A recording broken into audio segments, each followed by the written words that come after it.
उत्तर प्रदेश के एक छोटे से गांव नूराबाद में हलीमा बीवी नाम की एक बुजुर्ग महिला रहती थी।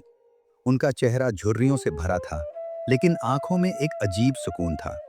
वो सुकून जो तवक्कुल और तस्लीम से आता है।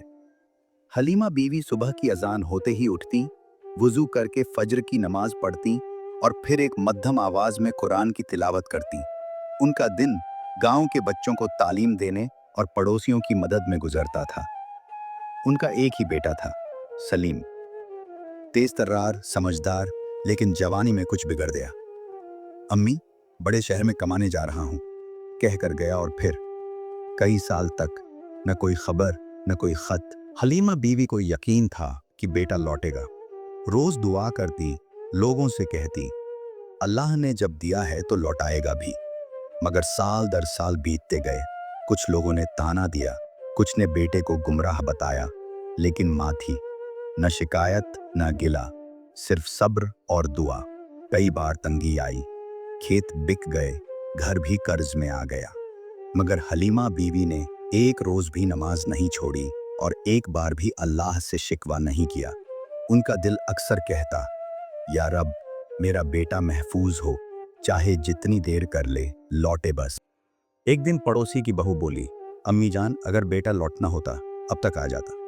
हलीमा बीवी की आंखें भर आईं, लेकिन आवाज में वही सुकून था। कभी कभी अल्लाह अपने बंदों को इम्तिहान में डालता है। शायद मेरी मांग में कुछ कमी हो, लेकिन उसके करम में नहीं। उस रात वो उठी, तहज्जुद की नमाज पढ़ी, आंखों से आंसू बह रहे थे, हाथ उठे हुए थे। या रहमान, या रहीम, अगर मेरा बेटा कहीं भटक गया है तो उसे सीधा रास्ता दिखा। मैं तेरी बंदी हूँ और वो मेरे बेटे से पहले तेरा बंदा है। वो कुरान से एक आयत दोहराती और अपने रब से दुआ करो गिड़गिड़ा कर और चुपचाप, बेशक वो हद से बढ़ने वालों को पसंद नहीं करता। सूरह अल आराफ। एक दिन गांव के बस अड्डे पर एक अजनबी शख्स आया। चेहरे पर दाढ़ी, कपड़े सादे, आंखों में पछतावे की लकीरें। वो सलीम था। वो हिचकता हुआ घर की ओर बढ़ा, माँ के आंगन में कदम रखते ही रुक गया। वही झोंपड़ी, वही तुलसी का गमला, बस माँ नहीं दिखी। अंदर गया तो देखा, एक चारपाई पर हलीमा बीवी की तस्वीर रखी थी। पास में कुरान और एक खत। खत में लिखा था, मेरे बेटे सलीम, अगर तू ये खत पढ़ रहा है तो समझ ले कि मेरी दुआओं ने तुझे घर पहुंचा ही दिया। मैं अल्लाह से हर रोज तेरे लिए दुआ करती थी, तेरा रास्ता रोशन हो, तेरा दिल साफ हो।